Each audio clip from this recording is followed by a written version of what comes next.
ഓർമ്മയിൽ നിന്നും അകന്നിട്ടും വിട്ടുപോകാൻ കൂട്ടാക്കാതെ നിഴലുപോലെ പിന്തുടരുന്ന ചില സംഭവങ്ങൾ. ആ സംഭവങ്ങളെല്ലാം നിഴലുപോലെ കൂടെ വരുന്നത് മറ്റൊരു പ്രധാന സംഭവത്തെ ഓർമ്മിപ്പിക്കാൻ വേണ്ടിയാണ്.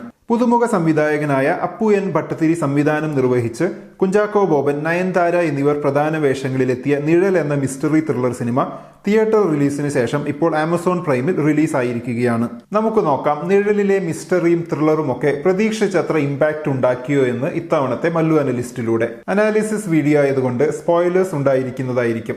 സിനിമയുടെ ഒരു പോസിറ്റീവായി തോന്നിയ കാര്യം ത്രിൽ എലമെന്റ്സ് ബിൽഡ് ചെയ്യുന്നതിന്റെ കൂടെ പ്രധാന കഥാപാത്രത്തിന്റെ ക്യാരക്ടറൈസേഷനും പ്രാധാന്യം കൊടുത്തിട്ടുണ്ട് എന്നതാണ്. പല ത്രില്ലർ സിനിമകളിലും കൊലപാതകം അന്വേഷിക്കുന്നതിനപ്പുറത്ത് നായകനൊരു ജീവിതമുള്ളതായി കാണിക്കാൻ വിട്ടുപോകാറുണ്ട്. ആ ഒരു പോരായ്മ ഇല്ലാത്തത് കൊണ്ട് തന്നെ ആദ്യ പകുതിയിൽ സിനിമ ഒരു എബവ് ആവറേജ് അനുഭവം നൽകുന്നുണ്ട്. എന്നാൽ പ്രധാന കഥാപാത്രത്തിന് കൊടുത്ത ഈ ക്യാരക്ടറൈസേഷൻ എല്ലാം പിന്നീട് പ്രാധാന്യമില്ലാതായി പോയപ്പോൾ, അല്ലെങ്കിൽ അവ ഉപയോഗിച്ചതിന് പ്രത്യേകിച്ചൊരു കാരണമൊന്നും ഉണ്ടാകാതെ പോയത് സിനിമയുടെ നിറം കെടുത്തിയതുപോലെ തോന്നി. ഉദാഹരണത്തിന്, നിതിൻ എന്ന ചെറിയ കുട്ടിയും ഞാനും നേരിടുന്ന പ്രശ്നങ്ങൾക്ക് എന്തോ ബന്ധമുണ്ടെന്ന് തോന്നുന്നു എന്നൊക്കെ നായകൻ പറയുന്നത് പ്രേക്ഷകരിൽ ഒരു ഉദ്വേഗം സൃഷ്ടിച്ച് എന്നാൽ അവസാനം ഒന്നുമില്ലാതെയായി പോയതുപോലെ അനുഭവപ്പെട്ടു. പുതുമയുള്ള കഥയും പുതുമയുള്ള അവതരണവും സിനിമയുടെ പോസിറ്റീവ് ആകുമ്പോഴും തിരക്കഥയിൽ നന്നായി സെറ്റപ്പ് ചെയ്ത് അത് പേ ഓഫ് ചെയ്യാൻ കഴിയാതെ പോകുന്നതും സിനിമയുടെ പേസും പ്രേക്ഷകരുമായി കണക്ട് ആകാൻ കഴിയാതെ പോകുന്ന ചില കഥാസന്ദർഭങ്ങളും സിനിമയുടെ നിറം കെടുത്തുന്നുണ്ട്. നമുക്ക് ആദ്യം കഥാപാത്ര നിർമ്മിതി തന്നെ നോക്കാം. കുഞ്ചാക്കോ ബോബന്റെ ജോൺ ബേബി എന്ന ഡിസ്ട്രിക്ട് കോർട്ട് ജഡ്ജ് കഥാപാത്രത്തെ തുടക്കത്തിൽ നന്നായി തന്നെ സിനിമയിൽ എസ്റ്റാബ്ലിഷ് ചെയ്യുന്നുണ്ട്.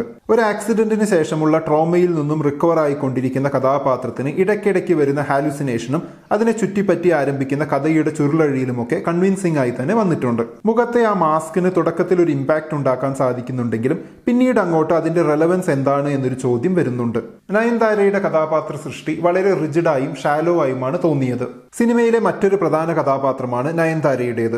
മിസ്റ്ററി എലമെന്റിന്റെ സോഴ്സായ ആ കഥാപാത്രത്തിൽ കാര്യമായി വർക്ക് ചെയ്തിരുന്നെങ്കിൽ മികച്ചൊരു സിനിമ തന്നെ നമുക്ക് കിട്ടിയേനെ. തിരക്കഥയിലേക്ക് വന്നാൽ മികച്ച പുതുമയുള്ള ഒരു കഥ ഒരു ഇമ്പാക്ട് ഉണ്ടാക്കാൻ കഴിയുന്ന തിരക്കഥയാക്കി മാറ്റാൻ പ്രത്യേകിച്ച് അവസാന ഭാഗത്ത് എത്തിയപ്പോൾ കഴിയാത്തതുപോലെയാണ് തോന്നിയത്. കഥാപാത്ര സൃഷ്ടി മോശമല്ലാതിരുന്നിട്ടും പ്രേക്ഷകരുമായി ഒരു ബോണ്ട് ഉണ്ടാക്കാൻ കഥാപാത്രങ്ങൾക്ക് കഴിയാതെ പോയത് തിരക്കഥയിലെ ആ പാളിച്ചയാകാം. തിരക്കഥയുടെ പേസും ഒരു പ്രശ്നമാകുന്നുണ്ട്. സ്ലോ പേസിലുള്ള മികച്ച ത്രില്ലറുകൾ അനവധിയുണ്ടെങ്കിലും നിഴലിലെ ആ സ്ലോ പേസ് പ്രത്യേകിച്ച് സെക്കൻഡ് ഹാഫിലേത് ഒരു വലിച്ചു നീട്ടൽ പോലെയാണ് അനുഭവപ്പെട്ടത്. ഒരു 1.5 മണിക്കൂറിൽ തീർക്കാവുന്ന കഥയെ ഇത്രയ്ക്ക് നീട്ടിയത് സിനിമയുടെ മൊത്തത്തിലുള്ള പെർഫോമൻസിനെ ബാധിച്ചതായി തോന്നി. നല്ലൊരു കഥ കിട്ടിയിട്ടും ക്ലൈമാക്സ് എങ്ങനെ മികച്ചതാക്കാം, പുതുമയുള്ളതാക്കാം എന്ന് ചിന്തിക്കാതെ പോയതാണ് തിരക്കഥയിലെ മറ്റൊരു പോരായ്മ.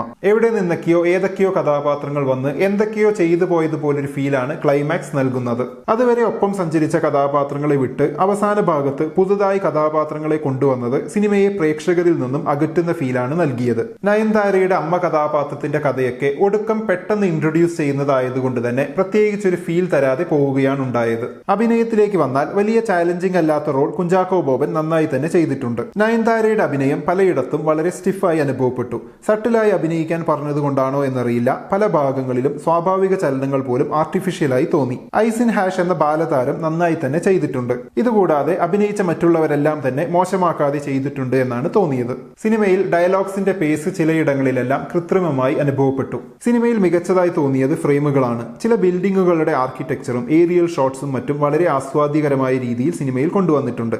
ഫ്രെയിമുകളിൽ ഒരു പുതുമയുണ്ട്. സിനിമാറ്റോഗ്രാഫി, BGM, എഡിറ്റിംഗ് ഇവ മൂന്നും സിനിമയിൽ നന്നായി തന്നെ വന്നിട്ടുണ്ട്. തിരക്കഥയെ ഭംഗിയായി വിഷ്വലൈസ് ചെയ്യുന്നതിൽ സംവിധായകൻ വിജയിച്ചിട്ടുണ്ടെങ്കിലും തുടക്കത്തിൽ ബിൽഡ് ചെയ്ത ആ പേസും ത്രില്ലും മിസ്റ്ററിയും സിനിമയിൽ ത്രൂ ഔട്ട് കൊണ്ടുവരാൻ അദ്ദേഹത്തിന് കഴിയാഞ്ഞതുപോലെയാണ് തോന്നിയത്. കഥയിലെ ട്വിസ്റ്റ് നല്ലതായിരുന്നെങ്കിലും സിനിമയിൽ അത് റിവീൽ ചെയ്യുന്ന ഭാഗമൊക്കെ അത്ര എഫക്റ്റീവായി എടുത്ത പോലെ തോന്നിയില്ല. ചുരുക്കത്തിൽ സെക്കൻഡ് ഹാഫിലെ വലിച്ചു നീട്ടലും ക്ലൈമാക്സിലെ പ്രശ്നങ്ങളും മാറ്റി നിർത്തിയാൽ വലിയ കുഴപ്പമില്ലാത്തൊരു അനുഭവം നൽകുന്ന മിസ്റ്ററി ത്രില്ലർ സിനിമയാണ് നിഴൽ.